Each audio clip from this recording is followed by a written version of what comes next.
இந்த கிளாஸுக்கு போறேன்னு அந்த பொட்ட பையன் ஐடி கார்டு பிடிங்க வச்சு தர மாட்டாங்க. ப்ரோ டைம் பண்ணே சந்தோஷம் மாதிரி ஒரு வீடியோ பண்ணுங்க ப்ரோ. அந்த அண்ணனோட ஆக்டிங்கும் சரி எல்லாமே சரி, முக்கியமாக அவன் பையனும் சரி எல்லாருமே எனக்கு பிடிக்கும். அந்த அண்ணனை பிடிச்சவங்க நம்ம ஐடியா ஃபாலோ பண்ணிட்டு மறக்காம இந்த வீடியோ ஒரு 3 பேருக்கு ஷேர் பண்ணிட்டு பாருங்க. நீங்கள் கேட்டதுனால சிறப்பாக சரி. நீங்களே எதுக்கு காலேஜ் வரீங்க?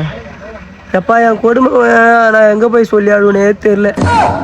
நான் காலேஜ் வந்தேங்க. காலைல கழுத்தில் காலேஜ்னா ஐடி கார்டு இருக்கணும். உங்கள் ஃப்ரெண்ட்ஸ்லாம் படிக்க தான் உங்களை ஹெல்ப் பண்ணுவானு அர்த்தம். என் கூட இருக்குதுங்க பாரு. ஐயோ ஏ ஒன்றுக்குது இது இதுங்களா நம்ம எதுக்காப்பா உட்காந்துக்கிறேங்க.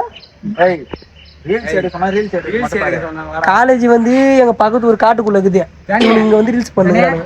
ஒரு ஹவர் அட்டெண்டன்ஸ் போட்டால இருங்க. இந்த கொடுமை நான் ஒண்ணு சொல்லிடுறேன். என் கழுத்துல ஐடி கார்டுங்களா? ஐடி கார்டு இந்த கிளாஸுக்கு போறேன்னு அந்த பொட்ட பையன் ஐடி கார்டு பிடிங்க வச்சு தர மாட்டாங்க.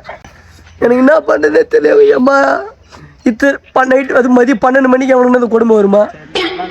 நைட்டு 12 மணிக்கு அவனுக்கு அந்த கொடுமை வருமா? மதியம் 12 மணிக்கு அவனுக்கு கொடுமை வருமா? ஐடி கார்டு கொடுங்க கிளாஸுக்கு. ஐடி கார்டை கொடுத்தாதாங்க மேம் உள்ள விடுவாங்களா, அடிப்பாங்க. பாருங்க இப்போ கூட பைத்தியமாயிட்டான ரீல்ஸ் பைத்தியம். நான் தான் ரீல்ஸ் பண்ணி பைத்தியமாயிட்டு ரீல்ஸ். இப்போ கிளாஸ் உள்ள போனேன் மேம் அடிப்பாங்கடா. ஐடி கார்டு கொடுக்குறா. நம்ம இந்த வீடியோ பார்த்தீங்கன்னா சத்தியமா சொல்றேன், இவனுக்கு எவனுமே ப்ரெசன்ட் போடாதீங்க, பாசு போடாதீங்க, பேலாக்கி விட்டுருங்க. பாருங்க ஸ்லோமோ போடணுமா, ஸ்லோமோ போடணுமா? ஐடி கார்டு கொடுங்கடா. ஐடி கார்டு கொடுங்கடா. சாவடிப்பாங்கடா. ஆல்ரெடி எனக்கு அட்னஸ் கிடையாதுடா.